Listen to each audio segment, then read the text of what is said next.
ساتھ رکھنا جائز ہے نہیں؟ نبی صلی اللہ علیہ وسلم نے فرمایا ہے کہ میں ساتھوں کو توڑنے کے لیے جاتا ہوں۔ اگر نہیں ٹیلی ویژن گھر میں رکھنا جائز نہیں ہے، نہیں ٹیلی ویژن گھر میں رکھنا اگر خود یہ پوچھنے والی بات نہیں ہے، ایمان خود پتا رہتا ہے۔ اور اگر کوئی اس کو جائز کرنا چاہتا ہے تو بازار اسی حد تک جس کے اوپر نہ خواتین ہوں نہ بری بات ہو، اور کوئی ایسی بات جو آج کل مشکل سے کوئی موقع آئے گا اسے کھولا جائے سوائے اس کے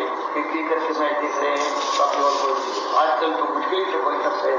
کہ جو ٹیلی ویژن سے فائدہ اٹھا سکے، اس کو جتنا جائز بھی ہے وہ بھی ہلکا ہلکن کر دیا ہے کہ ہر جگہ کوئی نہ کوئی خاتون لپسٹک لگائے ہوئے وہ اپنے بھائیوں کو مخالف ہو جاتا ہے۔ ورنہ جہاں تک میرا خیال یہ ہے کہ یہ تصویر تو اس میں نہیں آتا، ابھی تک میں یہی پہنچا ہوں، اگر اس سے ایمان اور اسلام کو کام لیا جائے